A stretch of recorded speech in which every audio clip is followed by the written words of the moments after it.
Hello, good morning, नमस्कार दोस्तों। स्वागत है आपका आज के मुख्य समाचारों में। यहाँ आपको देखने को मिलेगी सुबह से शाम तक की ताज़ा खबरें, ब्रेकिंग न्यूज़ अपडेट के रूप में। तो दोस्तों, वीडियो को शुरू करने से पहले आपसे एक छोटी सी रिक्वेस्ट है।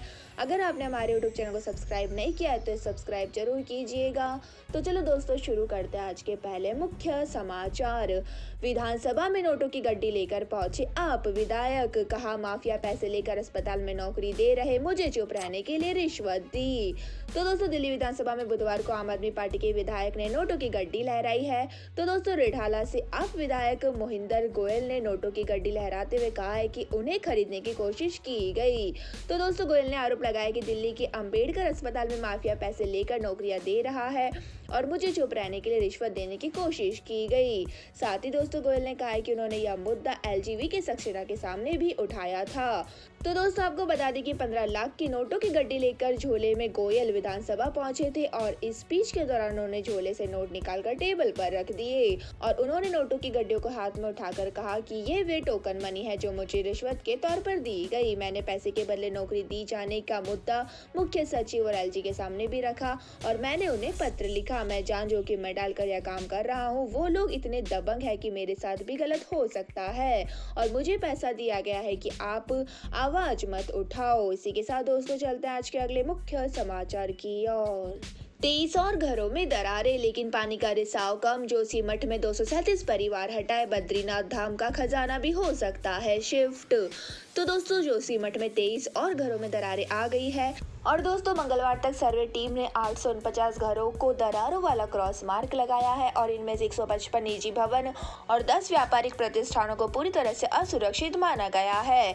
तो दोस्तों, इस कारण अभी तक इनमें रहने वाले 237 परिवारों को सुरक्षित स्थानों पर विस्थापित कर दिया गया है। साथ ही दोस्तों, विस्थापित परिवारों में से 58 किराए के मकानों में रहने पहुंचे, बाकी को सरकार की तरफ से ठहराया गया है। और इस बीच दर्द और बेबसी की एक तस्वीर और सामने आई है।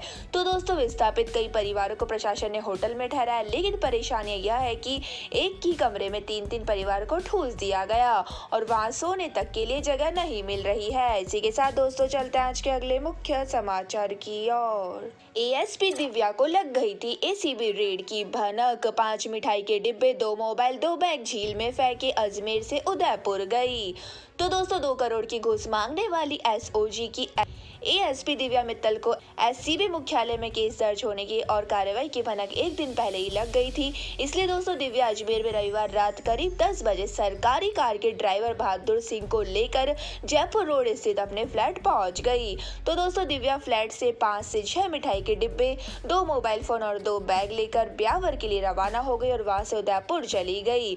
वही दोस्तों, अजमेर लौटते ही एसीबी ने उसे गिरफ्तार कर लिया था और बताया जा रहा है कि दिव्या ने मिठाई के डिब्बे, मोबाइल फोन और 2 बैग अजमेर से ब्यावर जाते समय अनासागर झील में फेंके थे। वही दोस्तों, मोबाइल फोन में शिकायतकर्ता को धमकाए जाने से संबंधित चैट भी थी।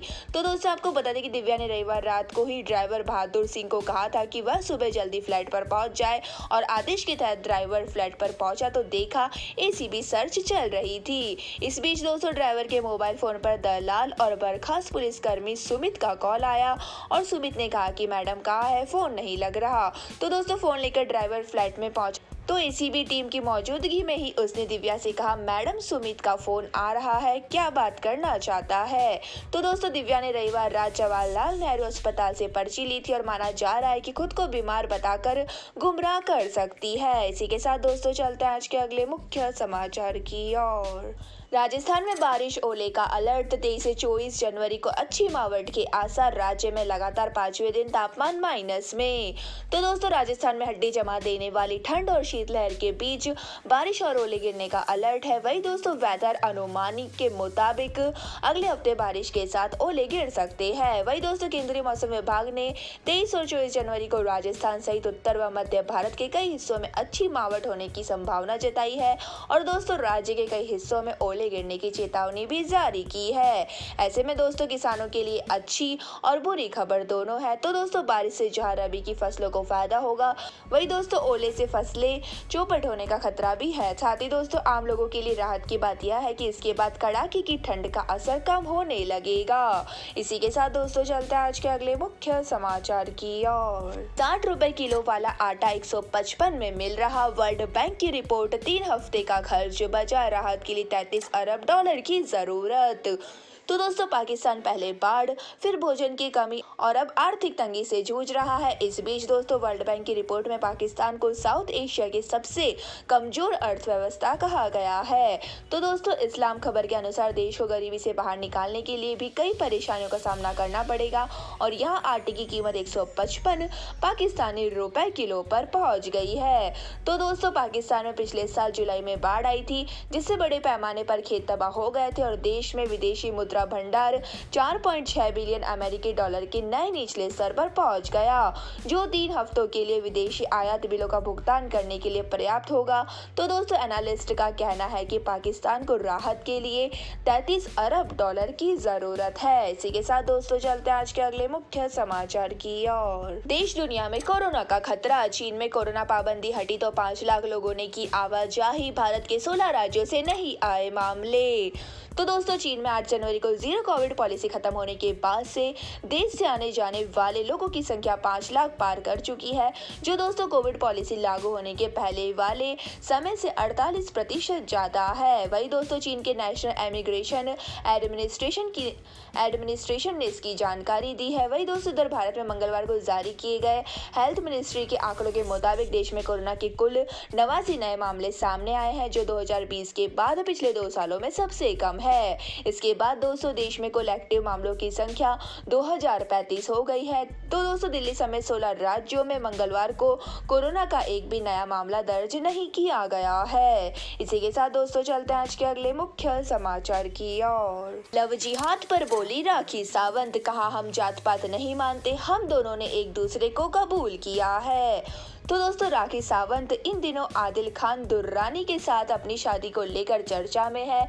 वही दोस्तों राखी ने मुस्लिम बॉयफ्रेंड आदिल खान से शादी रचाने के लिए अपना नाम भी बदल लिया है और दोस्तों दोनों के रिश्ते को लव जिहाद के एंगल से जोड़ा जा रहा था। इसी बीच दोस्तों राखी का एक वीडियो सामने आया जिसमें वह लव जिहाद को लेकर बात कह रही है। तो दोस्तों एक मीडिया पर्सन ने राखी से सवाल किया कि उनके और आदिल के रिश्ते को लव जिहाद से जोड़ा जा रहा है। इस पर राखी ने कहा कि पहली बात मुझे पता ही नहीं लव जिहाद क्या होता है। और फिर राखी आदिल से पूछती है कि लव जिहाद क्या होता है, तो आदिल कहते हैं मुझे भी नहीं पता। फिर राखी कहती है कि मुझे सिर्फ लव पता है और हम जात पात को नहीं मानते हैं। उन्होंने मुझे कबूल किया है और मैंने इन्हें कबूल किया है, हमारे बीच धर्म नहीं है। तो दोस्तों साथ ही राखी ने आगे कहा है कि हाँ इन्होंने निकाह किया है और हमने निकाह किया है और यह सच है कि आदिल ने मेरा नाम फातिमा रखा है और मैंने इस्लाम कबूल किया है और मैं इसे कबूल करती हूँ और मेरे पति को पाने के लिए जो मैं कह सकती थी, एक प्यार पाने के लिए मैं जो कर सकती थी, वो सब मैंने किया है। इसी के साथ दोस्तों चलते हैं आज के अगले मुख्य समाचार की ओर। हरियाणा में राहुल गांधी के किसानों से चर्चा। बोले 2 लोगों के हाथ में पूरा ढांचा, किसान का बेटा कहे मुझे खेती करनी है। तो दोस्तों हरियाणा में भारत जोड़ो यात्रा के दौरान राहुल गांधी ने कई राज्यों के बड़े किसान नेताओं से खेती और किसानों के मुद्दे पर चर्चा की। इस दौरान दोस्तों राहुल गांधी ने कहा कि मेरा खुद का लक्ष्य है कि आज 10 से 12 साल के बाद किसान का बेटा कहे कि मुझे खेती करनी है, क्योंकि आज किसान का बेटा इससे बच रहा है। तो दोस्तों राहुल गांधी के साथ चर्चा करते हुए किसान नेता राकेश टिकैत ने कहा कि आप कश्मीर जाओगे तो आपके सामने एक सेब का मामला भी आएगा और उनका 2000 करोड़ का नुकसान कर दिया भारत सरकार ने और 18 दिन उनके ट्रक को रोक दिए क्योंकि अडानी के सेब यहाँ बिकने थे। साथ ही दोस्तों 3 दिन में खुद वहाँ के किसानों के बीच रहा और वहाँ का किसान मर गया, तो यहाँ पर 400 से 500 रुपए किलो सेब मिलेगा। तो दोस्तों इस पर राहुल गांधी ने कहा है कि आज हमें एक साथ काम करने की जरूरत है, क्योंकि पार्टनरशिप से यह संभव हो पाएगा। और उन्होंने किसान नेताओं को कहा है कि जहाँ भी हमारी सरकार है, आपको लगे कि हमारी सरकार में कमी है तो बेझिझक मुझे बता दे, इनपुट दे, मेरी पूरी कोशिश रहेगी कि उन्हें ठीक किया जाएगा। इसी के साथ दोस्तों चलते हैं आज के अगले मुख्य समाचार की ओर। हिमाचल में बनी 27 दवाओं के सैंपल फेल। गाम्बिया में हुए हादसे के बाद बाद भरे गए थे 5 test Maiden Pharma Baddi cough syrup के। तो दोस्तों हिमाचल में बनी 27 दवाइयों के सैंपल फेल हो गए हैं। इसमें दोस्तों बद्दी स्थित मेडन फार्मास्यूटिकल्स द्वारा निर्मित TSC कफ सिरप के 5 नमूने भी शामिल है, जो राष्ट्रीय स्तर के नियामक केंद्रीय औषधि मानक नियंत्रण संगठन द्वारा जारी मासिक अलर्ट में फेल मिली है। इससे दोस्तों उक्त यूनिट में निर्मित दवाओं की गुणवत्ता पर प्रश्न चिन्ह लग गया है। हालांकि दोस्तों यह फरवरी 2022 से बंद है। तो दोस्तों विभाग ने सावधानी के तौर पर कंपनी में बने स्टॉक के कफ सिरप सैंपल भरे थे जो फेल हुए। और दोस्तों खांसी की इस दवाई के नाम लॉक G21 से 85, लॉक G21 94, लॉक G21 95 और लॉक G21 84 है। तो दोस्तों बद्दी के deputy drug controller Manish Kapoor ने कहा है कि मेडन फार्मास्यूटिकल में पाए गए खांसी के सिरप के 5 नमूने पिछले साल अक्टूबर में जारी विश्व स्वास्थ्य संगठन के अलर्ट के बाद लिए गए थे। तो दोस्तों यह थे हमारे आज के मुख्य समाचार। इसके बाद दोस्तों बारी आती है आज के माइंड क्यूज क्वेश्चन की। तो दोस्तों आज का माइंड क्यूज क्वेश्चन आपकी स्क्रीन पर आ चुका है। महाराणा प्रताप बुलबुल किसे कहते थे? जी हाँ दोस्तों, अगर आप जानते हैं महाराणा प्रताप बुलबुल किसे कहते थे तो फटाफट से हमारे सवाल का जवाब दें, कमेंट्स करें और जल्दी से जीत लीजिए एक शानदार सरप्राइज गिफ्ट आइटम। धन्यवाद दोस्तों, जय हिंद।